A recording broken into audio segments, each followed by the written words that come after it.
What is up, guys? We're back. We have another 7-round mock draft. This time we're here with the Bengals. Excited to get into this mock draft. This team needs a lot of help. They addressed a lot of needs in free agency.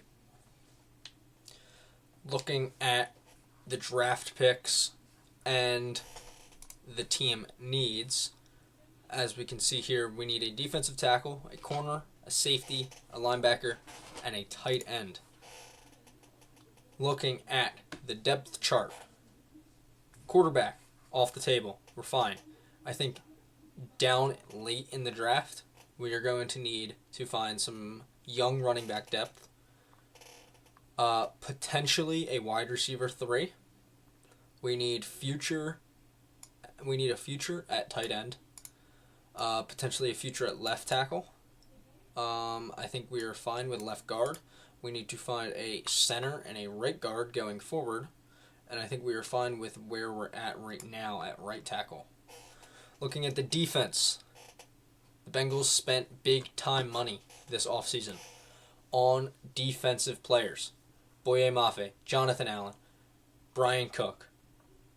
They have reloaded this defense after losing Trey Hendrickson. Looking at what they need, they have Chris Jenkins, they have TJ Slayton, McKinley Jackson, BJ Hill, and Jonathan Allen. Potentially you want young depth. You have Chris Jenkins, who's young.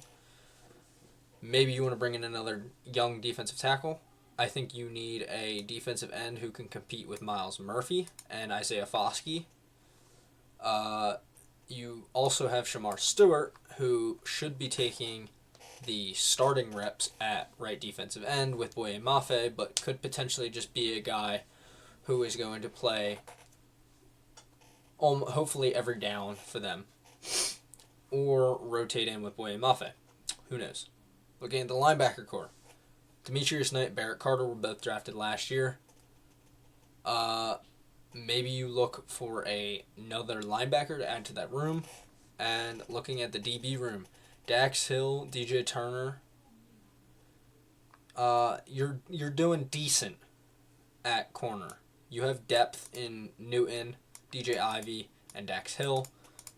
I don't know if you want to bring in another. We'll see how this draft falls. We also have Jalen Davis for our nickel corner. And we have Jordan Battle and Brian Cook, who just signed a 3-year deal. I'm not going to worry about the special teams.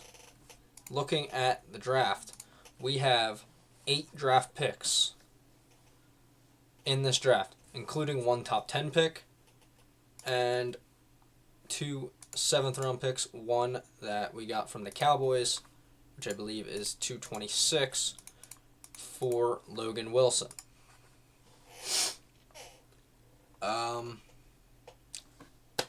That's the breakdown of the Bengals. Let's get into the mock draft. Alright, so we're here at pick 10. Got some good players on the board. We have Sonny Styles, we have Caleb Downs, Caleb Lomu, Jermod McCoy, Monroe Freeling, Dylan Thieneman, Makai Lemon. So it looks like 2 wide receivers are already off the board. So that was never an option to begin with. Ruben Bain is off the board. Mansour Delane is off the board. Francis Mauigoa is off the board. Arvell Reese is off the board. Looking at our team needs, defensive tackle potentially. Excuse me. Peter Woods. I could see him going as high as 10. I do not see him as high as 9, I should say. I do not see him going any higher than that, and I project him to go lower than that. Looking at the edge rusher room, Keldrick Falk is a guy who the Bengals could potentially look at. Looking at the offensive side of the ball, we could be looking for a tackle. Caleb Lomu, his projections, I love how they updated this. College Football Impact, testing comps. So this was his combine. He had a great combine score, as we can see. His arm length is a bit low, a bit below average, and his hand size is a bit low. But I think he'll be fine. I believe he will really be fine. He was third highest in score. His traits. Okay. So we could look into Caleb Lomu. We could also look at Spencer Fano, who can play that interior. He can play anywhere on the offensive line. You can immediately flush him in as a guard or a center to replace Dalton Risner or Ted Karras, and then eventually shift him out to tackle.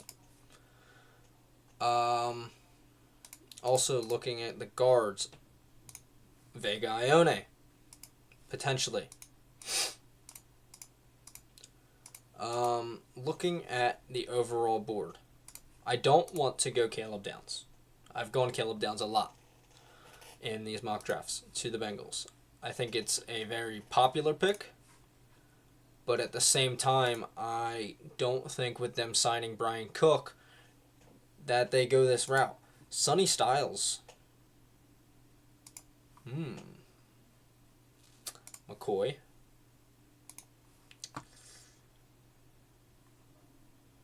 I think I'm going to go Sonny Styles. Pause this real quick. Sonny Styles, we're going to look at his. He almost had a perfect score at the Combine. Let's go back to this. He's the number 1 ranked linebacker. We don't need linebacker as a top need, but he is one of the top players on the board. This will allow us to run a 4-3 defense with 3 linebackers on the field at all times, one of which Demetrius Knight and Barrett Carter first. Barrett Carter is good in coverage, while Demetrius Knight is better in the run game.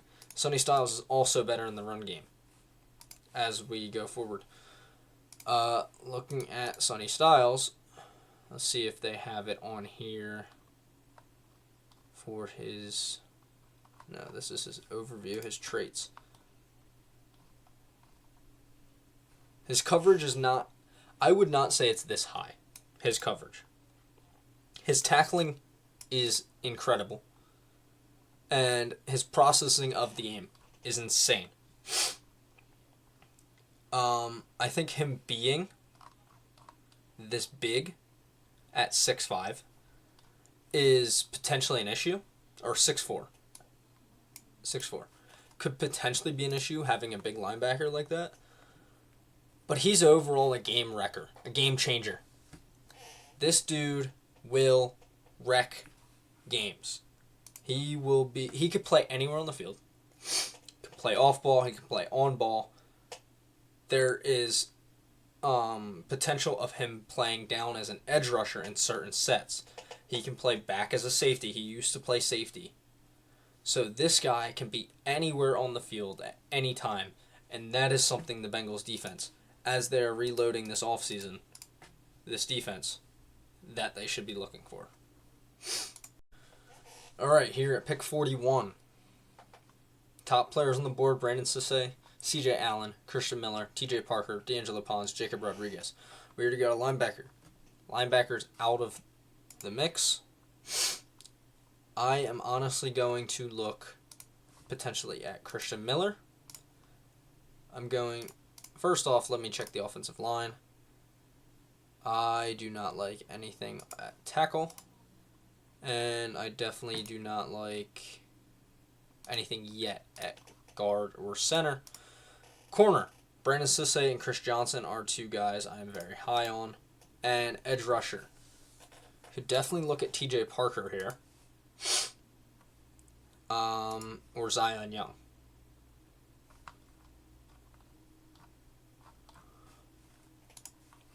I am going to... Also, Caleb Banks is here, who scored a very high who scored very high at his combine. The only issue is his injuries, and he has a lot of raw potential. Let's see his player comps. Projection overview. Go back down. His player comps: Zeke Biggers, Carl Davis, Raekwon Davis, Warren Brinson, and Marcus Stroud. Outside of Marcus Stroud, not looking like good comps for him specifically. But we're going to look at Christian Miller here, who is 6'4", 305, number 4 ranked defensive tackle on this. Pretty much the same as Caleb Banks in the way that this is set up.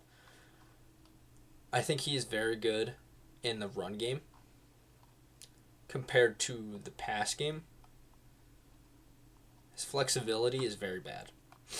So he is not going to be able to split double teams as easy. He has decent hand usage.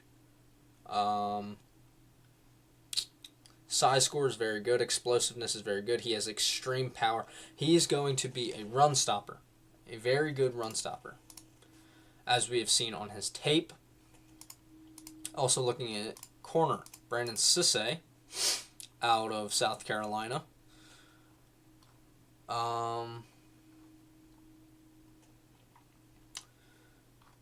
He does not fare well when it goes to creating turnovers. And his size is a little bit below average. He is 6'1", 190. I don't think that's a bit below average. Looking at him, very fluid. He has long speed. He processes the game well. He doesn't tackle very great. He's very physical. He shows a lot of energy. Has decent footwork. I think potentially could go mid-first round as a player like that in this draft class. Chris Johnson, as well, is a bit smaller, just a little bit.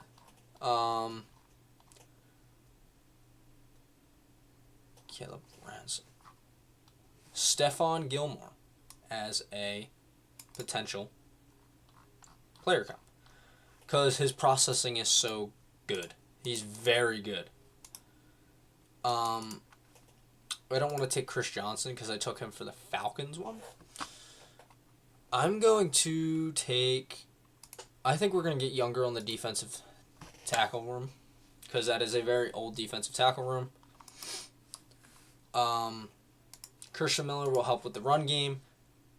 We, as of right now, this front seven is getting completely revamped over the past 2 years. Boye Mafe coming in this year in free agency. Christian Miller on the defensive tackle spot, as well as Jonathan Allen. And Shamar Stewart from last year's draft. And both linebackers from last year's draft on top of Sonny Styles. So let's go to the third round.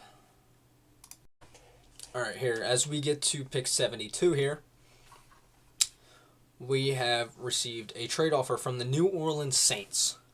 This team is looking to move up one spot. They're giving me pick 150. This will allow me to get another player and only drop one pick. I'm going to take that as they take Jacoby Lane. Not going to accept that offer from the Dolphins.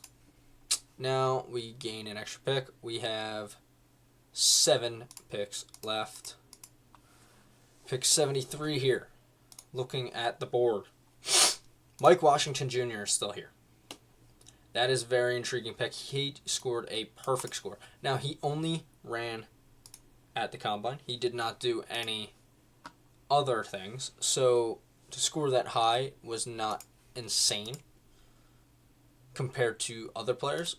Now, I want to look at the interior offensive lineman here with not much. Like, maybe Jalen Farmer later we could look at, or Jaden Roberts, or Parker Brailsford could potentially be here. I think he's a bit undersized for what the Bengals like. So we're not going to take Parker Brailsford. Brian Parker out of Duke is a bit more of the size that they look for. So maybe we look for like Jake Slaughter later on. Who knows? Or Trey Zune, who's a bit bigger. But I think we are going to take Mike Washington Jr. here at pick 73. Helps us get running back depth, young running back depth to probably replace Chase Brown, who I do not believe will get re-signed for an extension when his contract is up. So Mike Washington helps that out. Here at pick 110, I am going to take offensive tackle Isaiah World.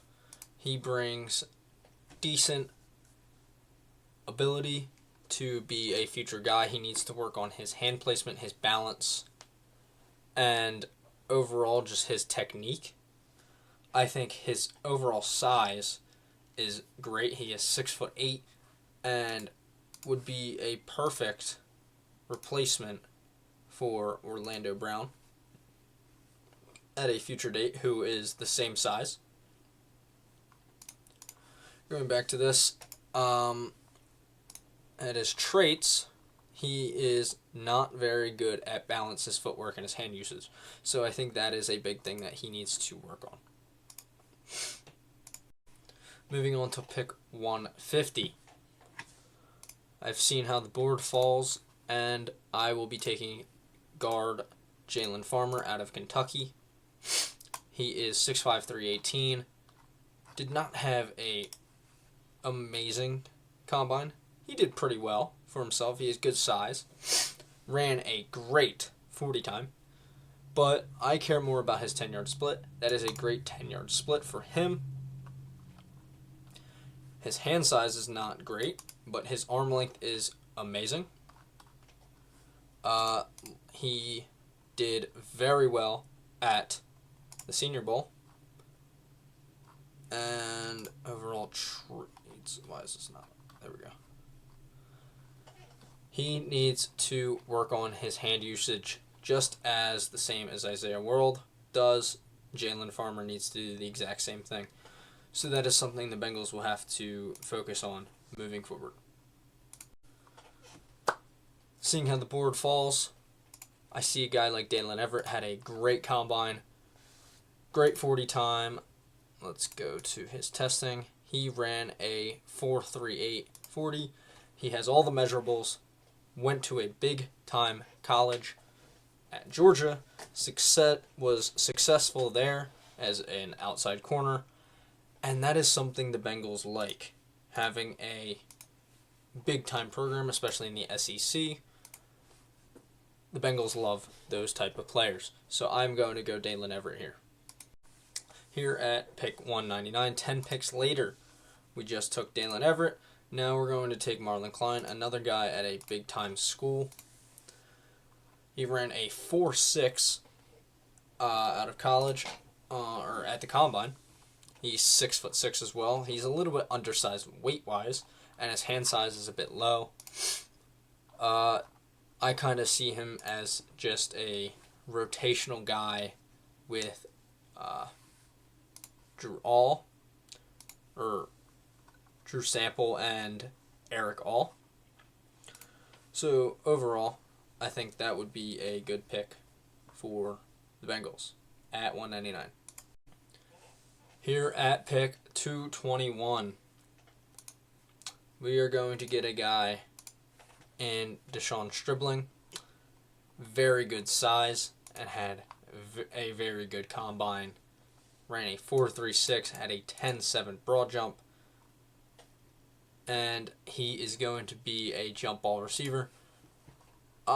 He's just going to be overall a wide receiver 3. But I think that is something that the Bengals will be looking for, that size. They had it with a guy last year, early in the season.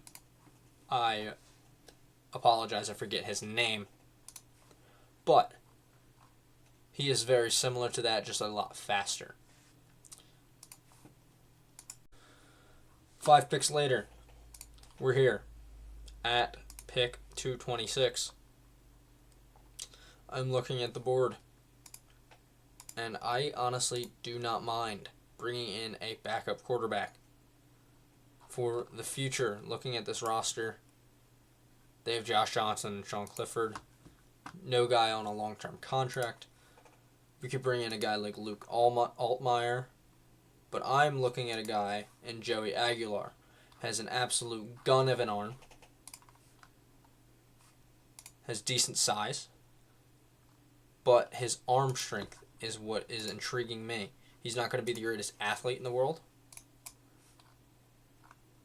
But I think in that Bengals system, just in case if Joe Burrow does unfortunately suffer an injury, a guy like Joey Aguilar can get in there and can sling the rock around. So, overall, I give this draft class for the Bengals specifically a B+. They get a lot of future talent, but not a lot of day one starters. A guy like Sonny Styles is going to be a day one starter, while a guy like Mike Washington Jr. is going to be a potential future starter. Same with Jalen Farmer and Isaiah World. And Joey Aguilar is not going to be a future starter. Marlon Klein, potentially. Dalen Everett, I do not believe, will be a day one starter. And Christian Miller, even, will not be a day one starter. So they took a lot of future picks, which is very good going forward. But looking at what they have right now, this is a team trying to win a Super Bowl now with Joe Burrow, Jamar Chase, T. Higgins, this whole loaded offense. And the older players they just got on the defensive side. I think Sonny Styles is overall an A+ pick. But after that, I don't think they have a single A pick. But that's it for our video. Let me know if you guys disagree with any of these picks. Agree, disagree, would make a different pick, would make a trade, any of that. You guys can drop your mock drafts in the comments. And see you later.